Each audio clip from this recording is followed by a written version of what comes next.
Rachel Reeves delivered her highly anticipated spending review yesterday, and frankly, it was all style and no substance. The House of Commons was packed, expectations were high, but what we got was a heavily scripted performance telling us how, wonderfully, everything is going in Britain under Labour.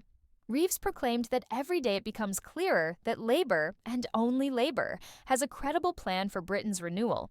After nearly a year of this Labour government, I'm sure you're all feeling thoroughly renewed at home. The Shadow Chancellor Mel Stride responded sharply, calling the spending review worthless because the Chancellor has completely lost control. He described it as a spend now, tax later review, warning of a cruel summer of speculation ahead. What did I actually see today?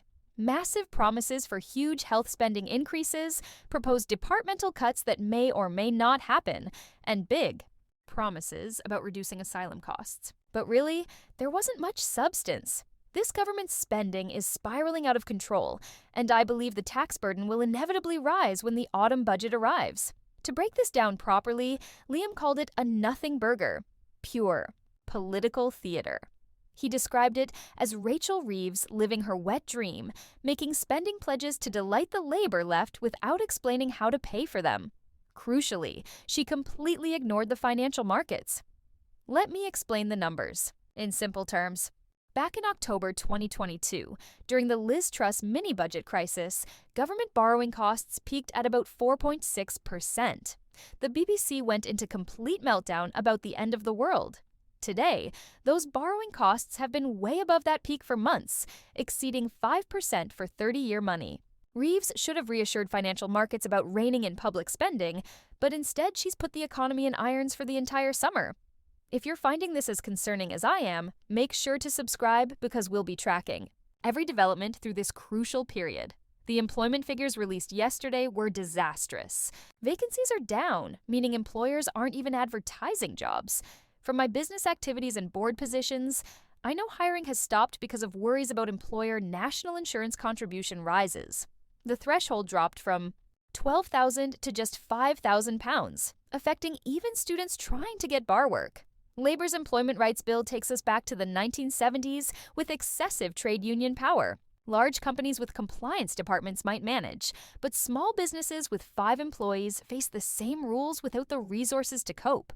The problem is clear. Nobody on Labour's front bench has any business experience or serious knowledge of financial markets. The £22 billion black hole that Labour keeps mentioning is complete fiction. Even Paul Johnson from the respected Institute for Fiscal Studies, no friend of the Tories, said this black hole was Labour's excuse for tax rises not in their manifesto. Since then, Reeves' growth assumptions and spending projections have fallen. Short, she raised capital gains tax by 4% and got less revenue. VAT on school fees led to fewer private school pupils and less tax income. During summer, we'll get interim tax receipt figures from HMRC, and they're going to be ghastly.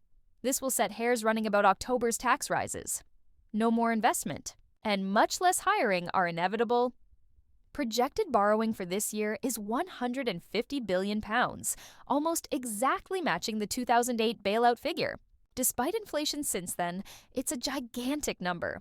They're borrowing far more than projected, while growth remains dismal and unemployment rises rapidly. Come October, they have no choice but to increase the tax burden. Here's the truly alarming statistic. The top 1% of earners pay 30% of income tax. Last figures showed 10,800 very rich people had left the country. Next year could see 20,000 to 25,000 departures. Labour's sixth-form politics of gleefully saying goodbye to rich people will create massive problems balancing the books.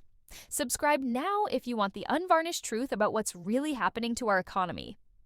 I'm generally optimistic about British resilience and entrepreneurship, but even our greatest business minds can't succeed with hands tied behind their backs and ankles shackled.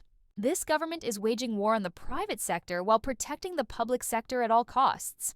Rachel Reeves, despite her supposed decade as a Bank of England economist, appears hopelessly out of her depth. She's driven by ideology rather than mathematics, terrified of being removed while facing pressure from the far-left Angela Rayner. Financial markets see politicians who can't read balance sheets and think this is student politics rather than serious economics. Labour is killing. Enterprise and entrepreneurship stone dead. When even eternal optimist Liam Halligan gets depressed about Britain's prospects, you know things are genuinely rotten. The cruel summer of speculation Mel Stride warned about has already begun, and working families will pay the price for Labour's fiscal fantasy.